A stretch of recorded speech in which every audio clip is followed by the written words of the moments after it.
Hello दोस्तों, आपका दोस्त दीपक। हमारी सीरीज़ आपको पता है वो चल रही थी। तो हमारी सीरीज़ का ये नेक्स्ट पार्ट आ जाता है मंथली इनकम स्कीम, जिसको कहते हैं MIS 2024 का।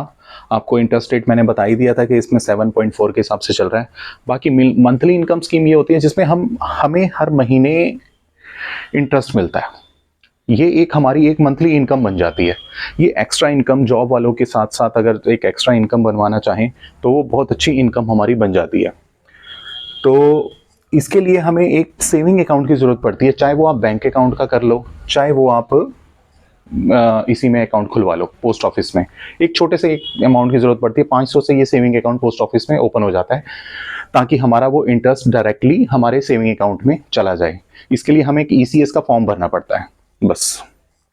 तो हम आते हैं अपने, और इसमें मैं पहले आपको बताता ही हूँ कि नॉमिनेशन का फॉर्म ज़रूर भरना चाहिए। हमेशा यही बताता हूँ इन स्टार्ट करने से पहले। तो ये फॉर्म ज़रूर भरना नॉमिनेशन का।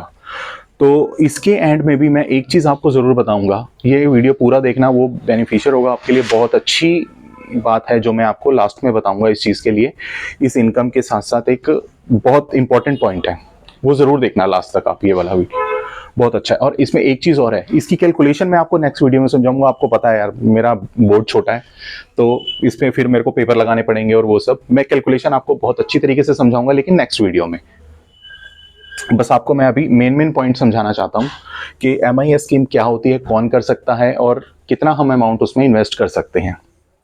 तो हमारा पहला पॉइंट आ जाता है इंटरेस्ट रेट। मैंने आपको बताया था ये 5 साल के लिए 7.4 है। 7.4 5 साल तक के लिए फिक्स हो जाता है, चाहे गवर्नमेंट आप 3 महीने बाद बढ़ाए कम करे। इसके लिए हमारा जब हमने करवा देते हैं तो वो 5 साल के लिए हो जाता है फिक्स हमारा 7.4 पर एनम। अगला आ जाता है लॉकिंग पीरियड। आपको ये 5 साल का लॉकिंग पीरियड होता है। 5 साल के लॉकिंग पीरियड में हमें जो मंथली इंटरेस्ट मिलता रहता है वो हमारे अकाउंट में डिपॉजिट होना चाहता है, चाहे वो बैंक में चला जाए, चाहे वो हमारे पोस्ट ऑफिस में चला जाए।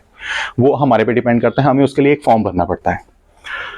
और अगर हम चाहते हैं कि हम 5 साल के बाद इसको रिन्यू ना करवाएं और हमने अगर पैसा नहीं निकाला, हमें कुछ याद नहीं है, अगर हम नहीं हुआ, तो 1 साल से पहले तो हम पैसे निकाल नहीं सकते इसमें।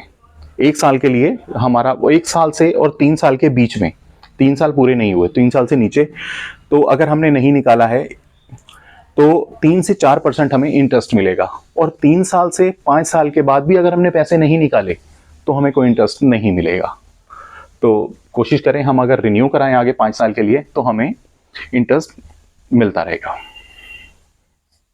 और इसमें single 9 lakh, joint account 15 lakh. इसमें कोई, जैसे कि मैं अगर अकेला खुलवाता हूं तो मुझे 9 लाख तक की लिमिट मिलेगी, और अगर मैं अपनी वाइफ के साथ मिलकर खुलवाता हूं या कोई अपने बेटे के साथ, वो बेटा भी 18 साल का हो जाना चाहिए। तो 3 बंदे अगर मिलकर खुलवाते हैं तो उनको लिमिट मिलती है 15 लाख। 15 लाख से ऊपर इसकी लिमिट क्रॉस नहीं हो सकती है।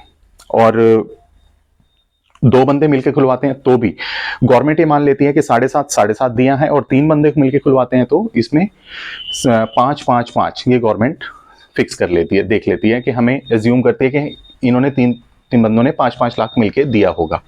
तो मतलब 15 लाख से ऊपर इसमें लिमिट नहीं है ज्वाइंट अकाउंट में। और अगला आ जाता है टैक्स बेनिफिट।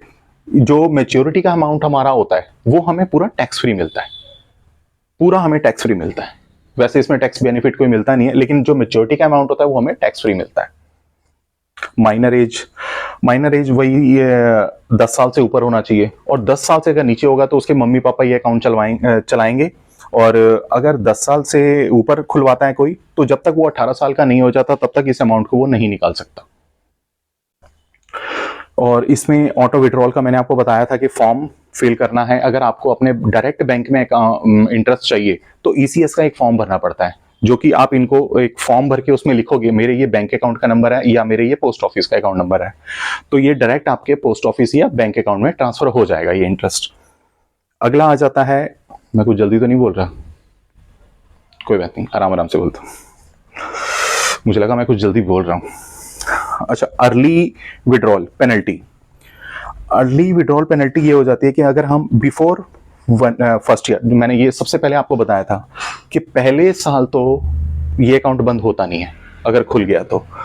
और नो विड्रॉल 1 से लेके ऊपर और 3 साल से नीचे अगर ये अकाउंट हो गया है तो आपको आपका अमाउंट सारा वापस दे दिया जाएगा, जिसमें आपको 2% पेनल्टी देनी पड़ेगी। मान लो आपने 9 लाख जमा किया तो 9 लाख का आपको 18,000 रुपए पेनल्टी देनी पड़ेगी, लेकिन जो आपका इंटरेस्ट जमा हुआ है वो आपको पूरा मिलेगा।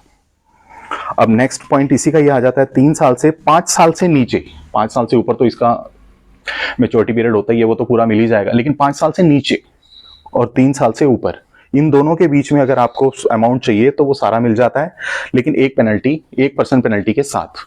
9 लाख जमा कर दिया तो 9,000 रुपए आपको पेनल्टी देनी पड़ेगी और आपका इंटरेस्ट आपको वापस मिल जाएगा। अब हम आ जाते हैं, आई होप ये आपको बहुत अच्छे से क्लियर हो गया होगा। लास्ट में एक पॉइंट और बताऊंगा आपको जो बहुत इंपॉर्टेंट है। अच्छा, इसके लिए डॉक्यूमेंट क्या क्या जरूरत पड़ती है? एक तो अकाउंट ओपनिंग का फॉर्म भरना पड़ता है, आईडी प्रूफ देना पड़ता है, एड्रेस प्रूफ देना पड़ता है, 2 पासपोर्ट साइज फोटोज देनी पड़ती हैं, नॉमिनेशन के सिग्नेचर ये जरूरी है। अगर नॉमिनेशन फॉर्म भर रहे हो तो उसके सिग्नेचर बहुत जरूरी है इसमें ये पोस्ट ऑफिस में जाके जमा करना पड़ता है। ये कोई ऑनलाइन वगैरह कोई नहीं खुलता है, या तो एजेंट्स वगैरह हैं तो उनके थ्रू आप खुलवा सकते हो, बट वहां जाके खुलवा लो। और कैंसिल चेक जरूर देना पड़ता है इसके साथ। ये आई होप, उम्मीद करता हूं आपको ये समझ आ गया होगा। बट एक लास्ट में आपको जो पॉइंट मैंने बताना था वो थोड़ा इंपॉर्टेंट है, वो अब मैं क्लियर कर देता हूं। मैंने आपको बताया था एक जॉइंट अकाउंट भी होता है इसके अंदर।